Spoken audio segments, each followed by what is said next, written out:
Hey there, happy day 26 of our Get Up and Go Challenge. Sharon Horne-Ellstrom here, and we are going to be talking about emo soap today. What the heck is emo soap? Soap is, of course, the framework we've been learning to handle any change or challenge that comes our way. Emo happens to deal with the emotional aspect of our life. We've done the physical, the financial, and the relationships in detail. We've gone SOAP, a day for each, and we've done an exercise or a tool for each one. Now today, as I was thinking about it, and yesterday I started, and I planned it out about a week ago, and I thought, okay, I'm going to do one day for each of the other 4 areas. So we'll do emotional today, we'll do mental tomorrow, we'll do spiritual, and then contribution over the next 4 days. We only have a handful of days or so left together. So what are we going to do to get the biggest bang for our buck? So I'm thinking yesterday, and I'm mapping out, I'm going through my tools list, and I'm thinking about the different tools, and I thought, okay, I'll do a tool for the S, the O, the A, and the P for each of these, because then I can share more tools. And I realized as I was looking at it this morning, I'm like, there is no way I will be talking for an hour if I try to cover 4 tools in each of these areas. So what I'm going to do is just start talking through how I actually do and apply the SOAP framework to my emotions, to the emotional aspects and areas of my life, how I've done it in the past and how I do it now. And I'll share a couple of tools. And I think I'm gonna have to come up with a different idea. Open to suggestions in the comments below of how I can share all of those tools that I've accumulated over the years. I think it'd be a good book or a good story or a good workshop. But it's gonna have to be more than like a one-day workshop, because I have, at least 100 tools. Maybe I'll pick my 100 favorite tools, or I've tried to do my 30 favorite tools for this, but I realized that so many of them are my favorite, I don't know what to share all the time when. So let's talk about our emotions. What does our emotional life and how we deal with or don't deal with our emotions have to do with anything, and especially with how we're living our life? One thing about emotions, we like to think that we're these rational beings. I am not a scientist, I'm an engineer by profession and trade, and I like to think that I'm very logical and very organized, not so much if you look around me, and I'm very detail oriented. Now I can do those things, I can do details, but I really don't like doing them. I used to like doing number studies and time and motion studies and statistics and analyzing data and things. It used to be right up my alley because it was fun. It was just fun. Math has always been, and science and engineering has always been fun for me. So mostly I did it so I could ignore my emotions, right? So I could not pay attention to what was going on with me emotionally. And I recently found out, for a couple reasons. I'll go through an example tomorrow under the mental and mindset things aspect of our life tomorrow. But today, let's stick with our emotions. It's interesting. If you look at a list of emotions or a list of words, you'll find that it's about 80% negative, 20% positive. If you look at something called the emotional guidance system, which I've talked about on a previous challenge, so you could go to the unit section and find that video and watch about the emotional guidance system. And that's one of the tools I wanted to talk about today. But it takes more than 10 minutes to talk about the emotional guidance system and how you can apply it to your life. But realize that we all have this system within us, and we are this huge consciousness facilitator. Our body is, and in our body we feel different emotions. We feel our emotions. We think we feel them. Where do you think your emotions are in your body? Where do you think you feel your emotions? Is it your heart? Is it your head? Is it your gut, your intestines, your stomach? Is it that little tweaky place in your back when you're feeling stressed out or upset about something? Where do you feel your emotions? We all have this system, and our body and our mind will indicate to us, our subconscious will bubble up and let us know if we are feeling a certain way.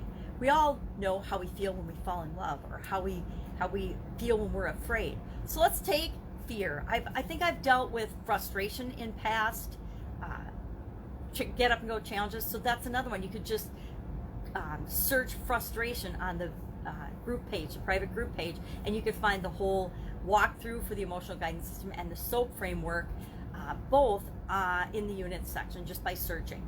So I've done frustration. So instead of doing frustration today and walking through the SOAP framework and how I would apply the emotional SOAP framework for frustration, which I picked that one because I used to feel frustrated a lot. Frustration was the most common feeling I felt throughout my working day, throughout through other areas and aspects of my life too, because when I was frustrated at work, it filtered through, since I had my own businesses, it was filtering through into all the other aspects and areas of my life. It was filtering through to my family, to my relationships, to my and what I would choose to do and not do because I was frustrated. So I've dealt with that one in the past. So today let's deal with fear, specifically the fear of COVID-19. So if I'm looking at the framework of the SOAP framework and I'm asking myself, and I've just found out about COVID-19, or maybe right now, I don't know which would be more appropriate, but I'll try to give a good example. So let's say my situation, my story, my S that I'm telling myself is COVID-19 is out. I'm afraid of it. I have got past health challenges. I dropped dead in 2010, so I obviously have some underlying health challenges. Plus, I've got a big history of health challenges. So, and I'm 60. I turned 60 right as COVID-19 was hitting. So I'm in that age bracket where we need to be concerned. Or not we, I need to be concerned, right? This is about the emotional SOAP, and all of this is about you and how you deal with changes and challenges. So find out about COVID-19. Let's say I'm afraid to get COVID-19. I'm afraid of it. I'm afraid that if I get COVID-19, I will die. So that's my current situation. That's the story I'm telling myself, that I need to be afraid of COVID-19 or I could die. No, I sound like when I was raising my kids. I guess I was quite the alarmist in warning them against the hazards of everything. I don't remember that. I blocked that out, but my sisters remind me of it periodically. And so do my daughter and son. They're like, oh my God, Mom, you were always telling us we were going to die if we did something. So fear of COVID-19, fear if I get COVID-19, I'm going to die. That's the current story I'm telling myself. So what do I want? What do I want my story to be about COVID-19? I personally want to stay healthy and continue living my life as I am living my life, and with a few modifications due to COVID-19. But basically, I want to stay healthy. That's what I want. So I'm afraid I'm going to die of COVID-19. This story I'm telling myself, and the story I want to be telling myself, is I am healthy and safe and protected, and I don't have to worry about COVID-19. So that's the S. Now the O of it, what are the options? What are all my options to fill the gap? Because right now I'm afraid of COVID-19 and I want to be healthy and happy and stay healthy. How do I fill that gap? How do I get from being afraid to being confident that I'm going to stay healthy? What are some of the options? Number one, and I would just do this in my head really quickly, right? I could learn more about what I need to do to stay safe. I could apply some of those things that I learned, and I could find real experts and as much information as I could follow the recommendations of experts. And so I would brainstorm. Mostly it would involve figuring out what I need to do to keep myself safe. So what are some things I could do? I could go online, I could search, I could look for experts, I could look for journals, I could listen to documentaries, whatever ways I could go about finding ways to keep myself safe, because that would fill the gap. The more things I'm doing and the things that I'm doing that make sense to give me more confidence in my health would all be things. I could eat right. I could look at my diet. I could look at my exercise. I could look at, this was before at the beginning and we didn't know about social distancing, but I make sure I don't go out to eat in restaurants. I don't go to the stores. I don't go places where I could possibly catch it. Now, other people can, because they aren't susceptible like I am, but in order to reduce my fear, I can just choose not to participate in those activities. So the A in our SOAP framework is action. What am I going to do? What am I actually going to do? What are some of the things I've done? I've done the research and looked into it myself. I figured out what I need to do to keep myself safe and confident. I make sure that the people I come in contact with are very cognizant about their behavior. I don't come in contact with very many people. I am social distance. I do things remotely. I do almost everything I do via the internet or via online or via Zoom and all the technologies that I've been using for years that a lot of people didn't even know existed. My age didn't even know existed until COVID-19. So that's the action. And then the P, the progress. How do I know I'm making progress? Well, guess what? It's been how many months and I have not gotten sick at all. Not only have I not gotten sick with COVID-19, but I haven't gotten sick with anything else either. And so I'm confident that I will be fine. And if I continue to follow my personal protocol, which I've set up as habits and routines and rituals now, online purchasing, having people pick up my prescriptions, having people deliver my groceries, and sanitizing and doing things in ways that ensure my safety, I would say, and what we're going to do today for our action item is we're going to pick one emotion. I want you to pick one emotion. It can be love, it can be fear, it can be jealousy, it can be greed, it can be doubt, worry, anxiety, frustration, fear. It can be, I think I said fear twice. It can be any emotion that you can think of. Maybe it's an emotion that you've noticed that you're feeling often and a lot, and you want to just explore it a little further. We almost never, at least the vast majority of us, almost never actually spend even 30 seconds exploring our emotions and why we're feeling a certain way. Sometimes just knowing why we're feeling something, we eliminate the reason we're feeling that way, and boom, it just is gone. And so sometimes we don't need to go through the whole analysis. We need to just go through, hey, this is what I'm feeling, this is what I'm going to do. I'm going to skip right to the action, and then we make sure we put systems in place so that that thing can't happen or bother us again. I'm trying to think of a quick example of that. Say you're feeling insecure about something. Well, you can ask the person that you're feeling insecure, look at the situation that you're feeling insecure about, and find out the facts of what's really going on. So often with fear, we build things up in our mind, or we make up stories in our mind that absolutely are not true or even possible. We make up this big scenario and this big story in our mind, especially about what other people are thinking and doing and their intentions.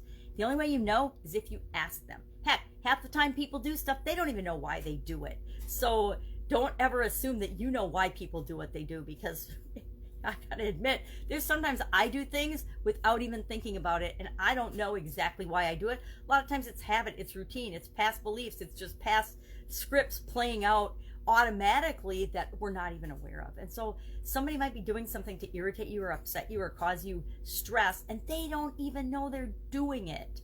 You know, it's when we get irritated by other people's behaviors or habits. You know, I have a friend who clears her throat all the time. It's a nervous thing in her throat, but she clears her throat all the time, and it can get to be really irritating. But then when you find out that she's got a disease that causes her to have clogginess and tickling in her throat all the time, and you understand that, it doesn't irritate you anymore. You actually feel bad because you know that she's having to deal with this all the time. And if you think it bothers you, do you think it doesn't bother her even more? Absolutely, positively does.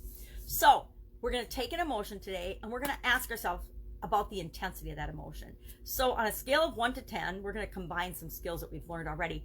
How strongly am I feeling about this? So when I first heard about COVID-19, I was fearful of it. I would have given myself like an 8. I would say, okay, I'm in an 8. And then I would run through my SOAP framework, and I would ask myself after I run through it, and just do it in your head. If you want to write it out, that's really powerful. But if you don't need to, the purpose of the next 4 days is try to get you to install this process into your subconscious. So you can just do it in your head, and you can do it in your mind. And then you can just save it for the bigger challenges, the bigger changes that you need to consider, that you actually sit down and write out and go through the 4 steps of the SOAP framework. But I want you to be able to do it like me. Hey, I'm feeling hungry, so what do I do about it, right? When we're feeling hungry, we know what to do about it. If you got to go to the bathroom, you know what to do about it. You don't have to sit and write down the steps of the process to get yourself to go to the bathroom or to get yourself to go and get something to eat, right?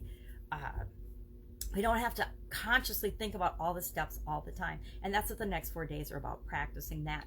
So pick an emotion, any emotion, rate on 1 to 10 how strongly you're feeling about it. 0 or 1. 1, I don't really have a whole lot of emotion around it, to 10. If you're only feeling a 1 about something, I say look for another emotion, right? And pick that. Pick one that you're feeling a high level of